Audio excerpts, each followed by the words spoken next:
Good afternoon, everyone. Mr. Houghton here. I'm just looking at the Chambersburg water treatment facility. We're doing a tour of the Michaux State Forest today and talking about BMPs, going to talk about water structures, forest management, and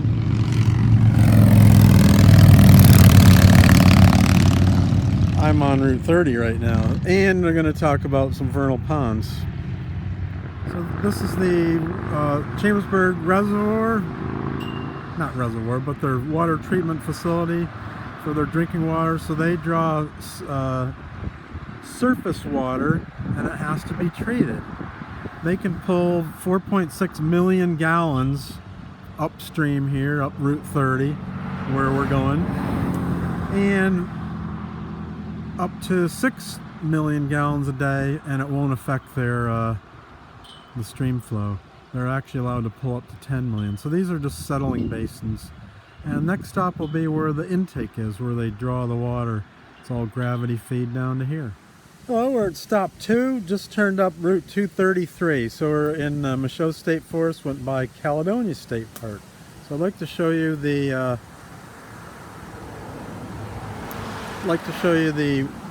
intake where water is being pulled into the Chambersburg filtration system. So we're on 233. Here's the Chambersburg intake. So this is where the water's coming into the pipe system that goes to the water treatment facility we just saw. What I'd like you to note is there's a concrete divider between two stream sections. So the one on the left is Hosack Run, and the other on the right toward this propane tank is Birch Run. So the water's taken out of the Birch Run intake there. So that's important a little bit later on when we look at some other features of the watershed tour. Okay, on to stop 3.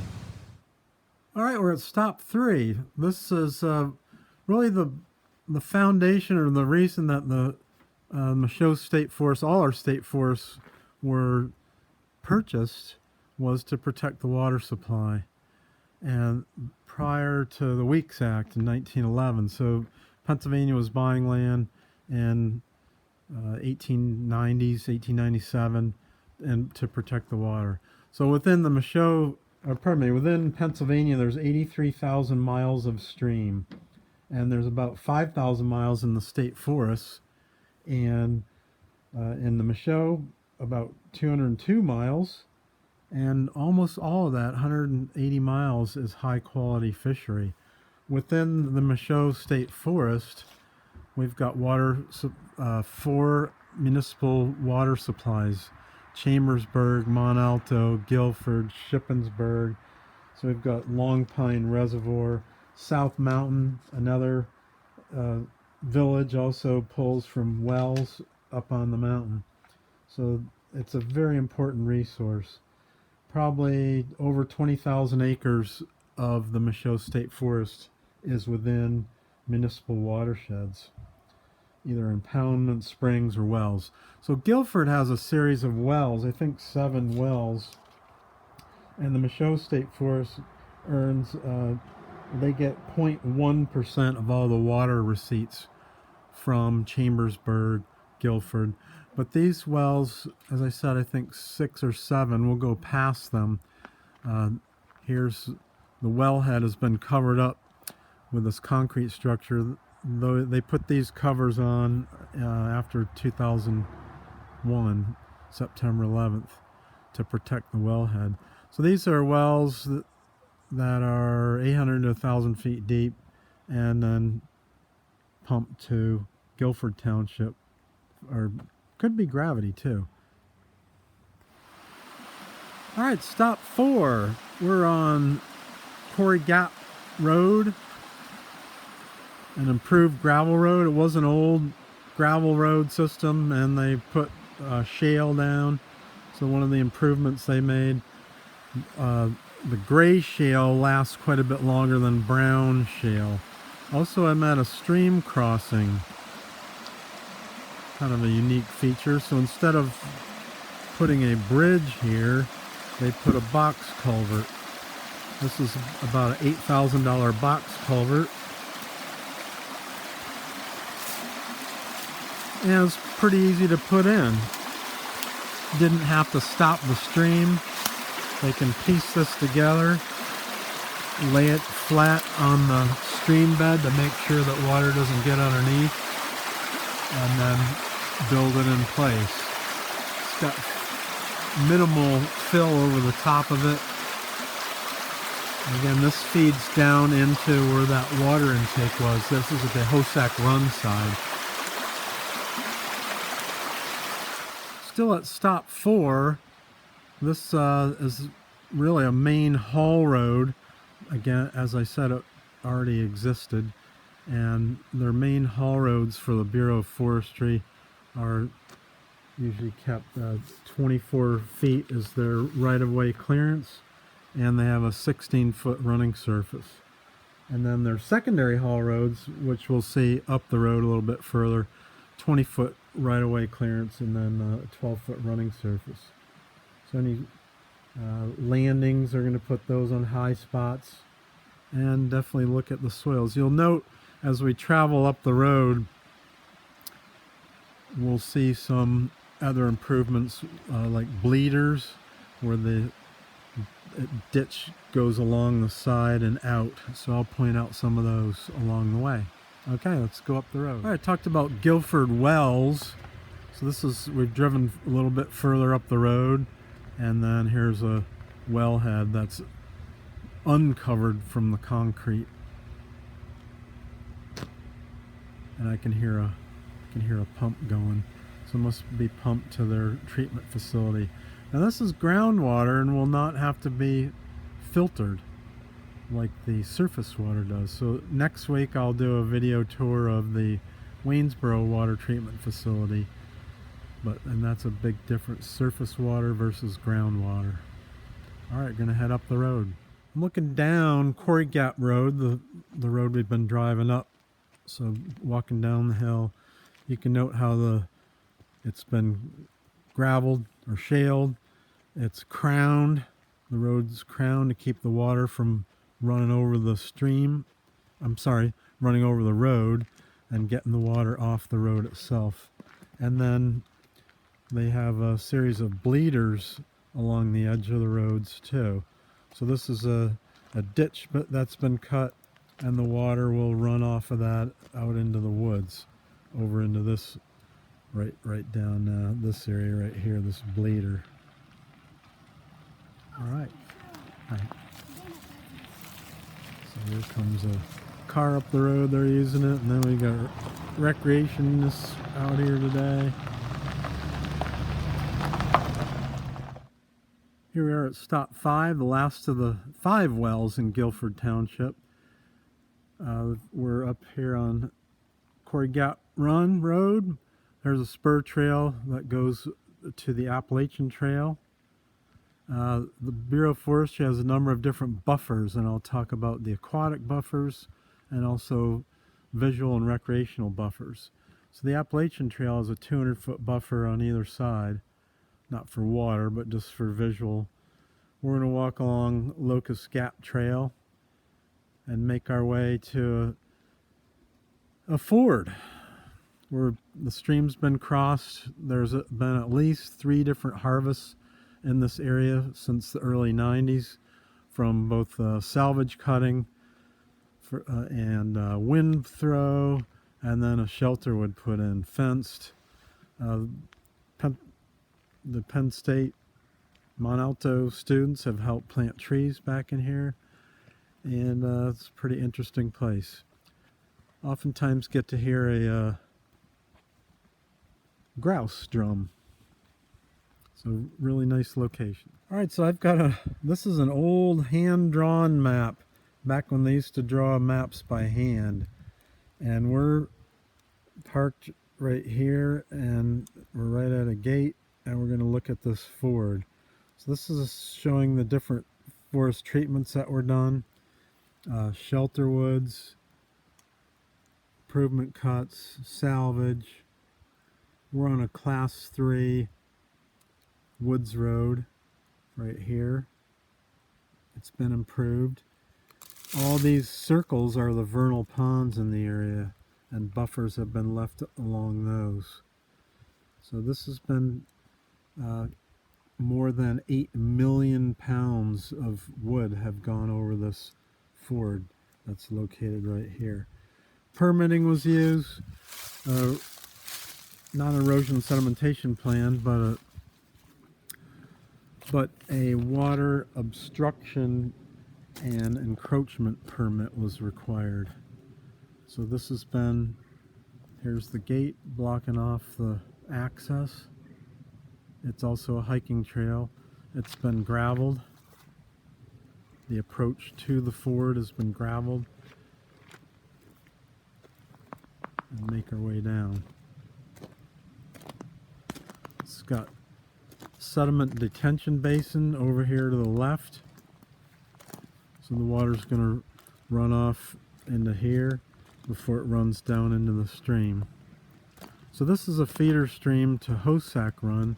We're on Quarry Gap. And there's my assistant up ahead. You can see some of the reasons for a ford. Number one, it's a long, wide stretch. It'd be a pretty large bridge to put in. There are a number of small feeder streams coming in. Here to the left, up ahead. And then this goes downstream Quarry Gap into Hosack Run. So when I originally did this tour with one of the foresters, they first just filled in with number one limestone, and every time a truck went through it, it created big ruts in this really shallow stream. So they had to keep adding more and more and more stone. So they thought, let's try this geotextile grid material.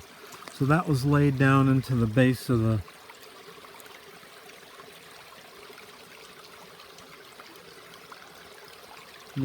stream, and then that keeps the stone in place from spreading out, and that has worked very well. You can see how it's eroded off since then. But why a ford? I just said narrow. There's a BMP. It's graveled 50 feet or more to either side, and that's going to reduce erosion. But broad, wide stretch where a bridge would be infeasible. The road was already in place. Number two is it cannot be a municipal water supply. So this feeder stream goes in and downstream to where I showed you the separation between the two, Birch Run and Hosack Run. So this goes into Hosack Run and is not drawn on for Chambersburg water supply. The other is it can't have native brook trout in it. So this was actually shocked by the Fish and Boat Commission, and they determined there was no, at least in this upper stretch right in here, no native brook trout in this area. So I'm going to walk across here and we'll look at some other BMPs. So once this road was used, and the end of its use in the harvest, 3 of them, again graveled, and then up above it was bladed, not bladed, but it was graded disc, limed, fertilized, and what some people call retired or put to bed after the harvest to try to reduce erosion and sedimentation. This has got a lot of heavy recreational use. So a lot of the mix is not here. Lespedeza, clover, ryegrass is a good one, white clover.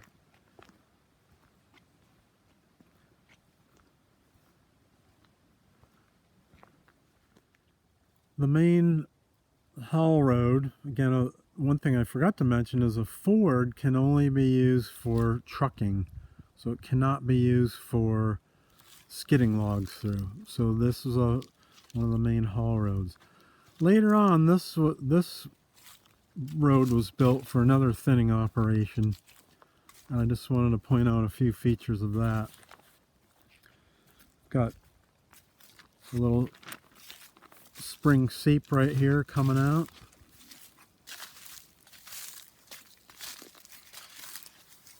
And then that's got a culvert, minimum 12-inch culvert, that's a 16 there. And then crosses over and keeps the water off the road. This one has less usage, and you can still see the remnants of the seeding and retirement. So as we come in here, here's more of a what's called a broad-based dip. So it's a dip where the water will cross over instead of a culvert. Again, it's gated, so it's not going to be overly used.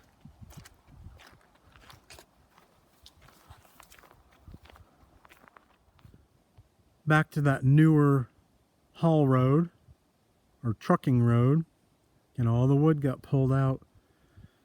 They shielded the road. There's a culvert with heavy stones over the top, so it didn't get damaged.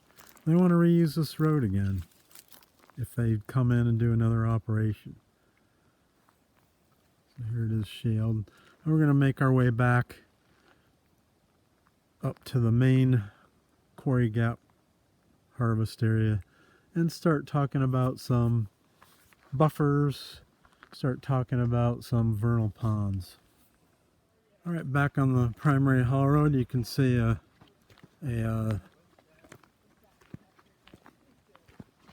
crest here, so they're going to try to keep the water off the road. All right, continuing up the main haul road, there's kind of the remnants of a water bar right here. So they want to keep this a little bit steeper slope behind me and get the water off the road and over here and into a culvert.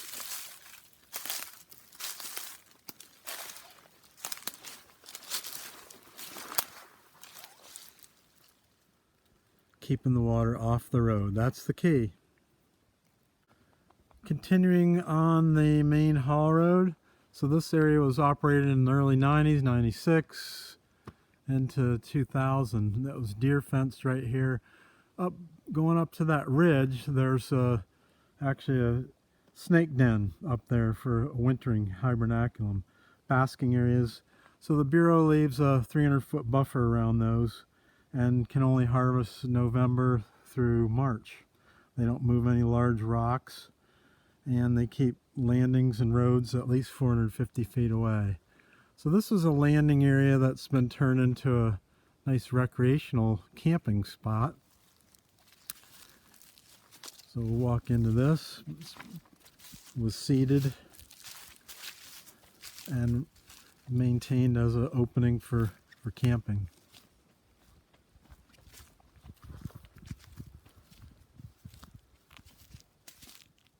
Looks like someone didn't clean up after they used it. So this landing area, a little bit close to a vernal pond. Again, the road was already there, and we're going to see the road is right next to one of the vernal ponds, so they wouldn't normally do that. We're going to walk down to vernal pond 1. It had some water in it in 2018. None 2014, 15, 16, 17. 18 it had some. 19 it was full because we had a really bonus water year, but this year it looks like it's absolutely dry. So this can be a vernal pond if there's enough water. A vernal pond is a surface fed pond. It's temporary. It's usually in the spring into the early summer and then dries up. We'll look at some key plants in the area. Vernal ponds, these have been tested, some pollen samples and carbon dated in this area, 12 to 15,000 years old, these ponds. Again, you can tell it's an open area, and we'll see why we could indicate it as a vernal pond. So what plants do you see? I see some black gum, which can grow about anywhere. But this is a key one that clues you into it can be wet. So you have to see if you can identify this. Are you asking me? I know you can identify it, but can they? Well, notice the green and the red growth on the same twig. You're more accustomed to this plant in a dry oak heath forest in its low bush form. But this is a different species, and this is high bush blueberry. Vaccinium.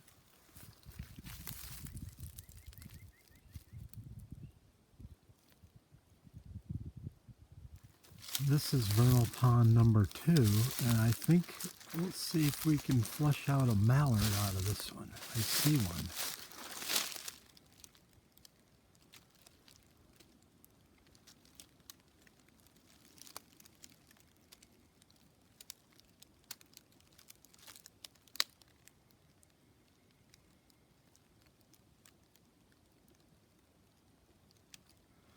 But this vernal pond number 2 has some water in it. And this area has been opened up because they found a endangered species called northern bulrush, which is a plant that indicates wet areas, and it's unusual. This started to get shaded in, and they cut trees to open it up. I don't see any of the bulrush, but it's here. Another indicator of a vernal pond is obviously water. There's the mallard over there. Is sphagnum moss. S-P-H-A-G-N-U-M, sphagnum. And it's often used for packing material for trees, seedlings.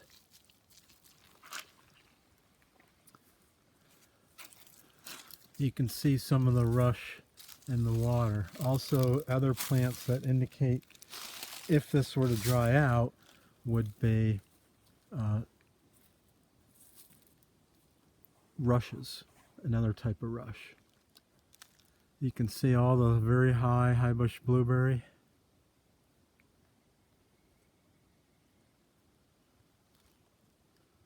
Wood duck box, good habitat.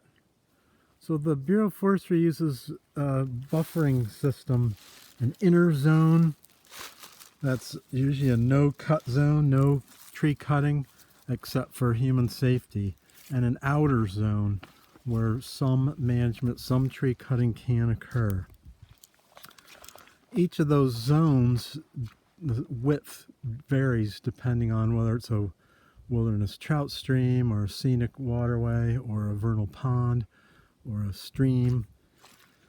They left these logs here, chunks of wood. Let's see if we can find anything. Nope.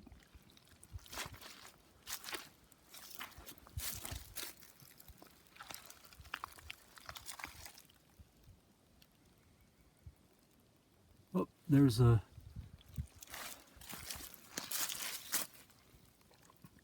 redback salamander. They are not obligate to the vernal ponds, but they'll use these areas. So what I mean by an obligate species, there are mole, M-O-L-E salamanders, and I'll talk more in detail in a PowerPoint. They have to breed here. They're obligated to breed in these ponds. So 4 mole salamanders, the marbled, spotted is the most common one we'll see, and then the Jefferson, and one that's been extirpated from Pennsylvania is the tiger. 2 other species that have to use these frogs, the wood frog and then the spade-foot toad. Also in this pond is what's called a freshwater fairy shrimp. So that is part of the ecosystem here. The primary food source are leaves, decomposing leaves. upon those. Fungi and bacteria, microorganisms feed on those. Salamanders feed on those. Salamanders feed on each other. That's a whole vernal pond ecosystem. All right, let's see if we can find some eggs. So this is pond 2. Still at vernal pond 2. Really see very few eggs, but I do see some spotted salamander eggs. Let me approach those. See those white jelly-like egg masses. So those are spotted salamander. Spotted salamander will be 6 to 8 inches long, black with yellow spots. Not too many eggs here this year in this pond. So there's a whole sequence. The marbled salamander is the only one that comes in the fall, September, October. And then later on, well, the first one in the spring is the earliest in the spring, coming really moving in November, and then stationing themselves or kind of hanging out in the duff until January, February, and they'll crawl over the snow. That's the Jefferson salamander. Spotted is in March, so that's what we're seeing now. Usually around the time of when coltsfoot, the little yellow flower on the roadsides, is blooming and just past bloom. I'm now at vernal pond number 3, little one, maybe 40 feet across. There's some nice yellow, spotted salamander with yellow spots on it. Nice egg mass there, multiple.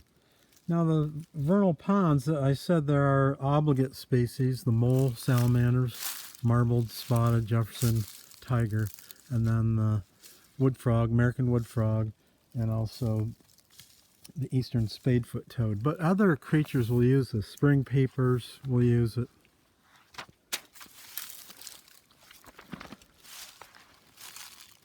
Chorus frogs, gray tree frogs, American toads. So it's not, they don't need to breed here like those other species.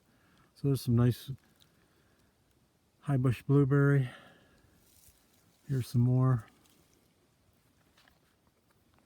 Approaching 4, vernal pond 4. Now this road again existed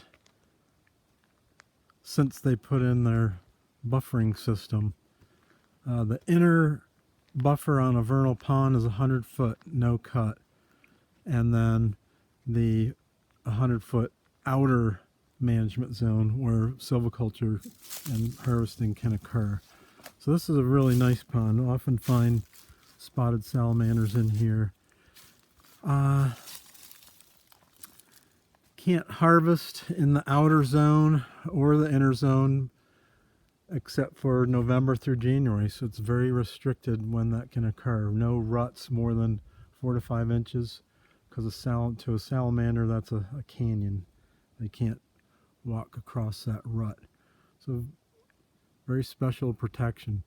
The Michaux, with all the vernal ponds that they have, actually had implemented these before it became a Bureau of Forestry requirement. So they used to use a 66-foot buffer, a one-chain buffer, before it became more formalized. So let's have a look and see what we can find here. I do see some spotted salamander right out here, a few more right in this area, and then another mass further out on in the pond. And then quite a few over here in that area.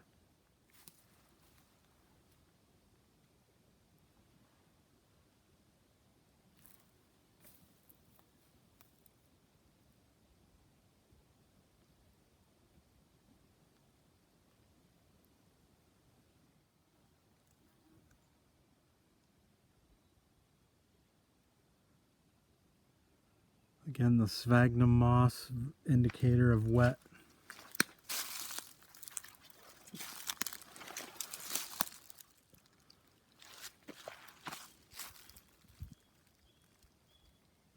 There's a pretty big massive spotted salamander eggs.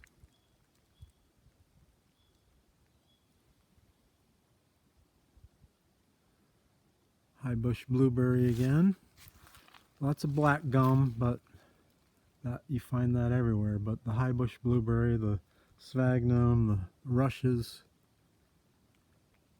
indicate when this dries out a vernal pond. Vernal pond number 5, a new one. And what I see, it looks to me like some wood frogs right out here. And I can see some polywogs or young immature frogs in there. It looks like they're starting to hatch already. And then quite a few spotted salamander egg masses. Right out over here.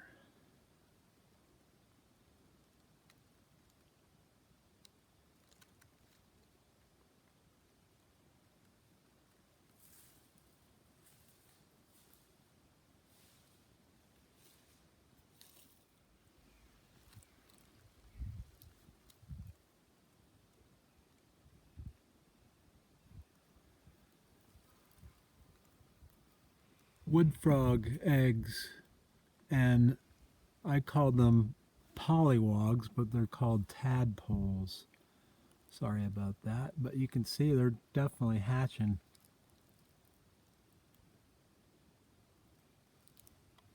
And I can see some in the water.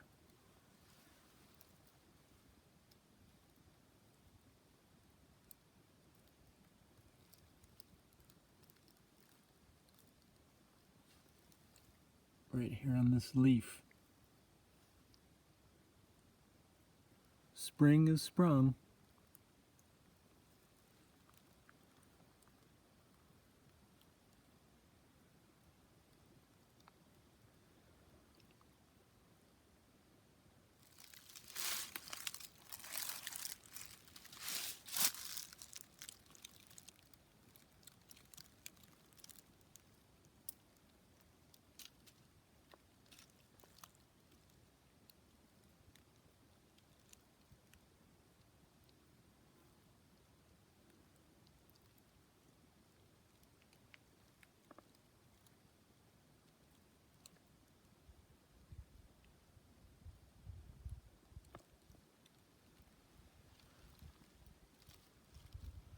I'll have to look that one up. I think it's got little red spots on it.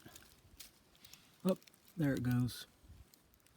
So that last one we saw was called a red spotted newt. So that's the water phase of its life, and then on the terrestrial phase, it's called an eft. It's very orange and bright. So they have two very distinct water and land phases. And these are not required to breed in the vernal ponds, but hey, the water's here, so why not use it? That was the red spotted salamander. Sorry, red spotted newt. Well, I hope you enjoyed our BMP Forest Management Vernal Ponds tour today. For you virtual, but I'm enjoying myself, so why don't you get outside and see if you can find some vernal ponds. All right, bye-bye.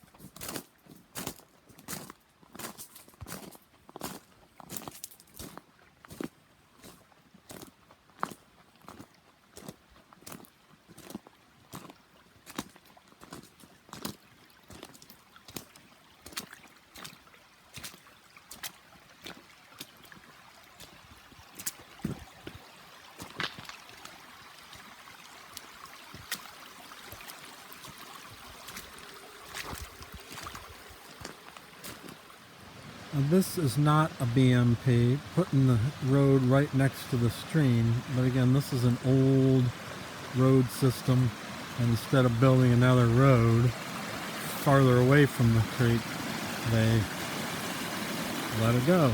So there's literally no buffer here. And I had mentioned earlier in the video, or later, this is coltsfoot. It's not dandelion. It's a invasive, non-native, I should say, coltsfoot. Early spring flower.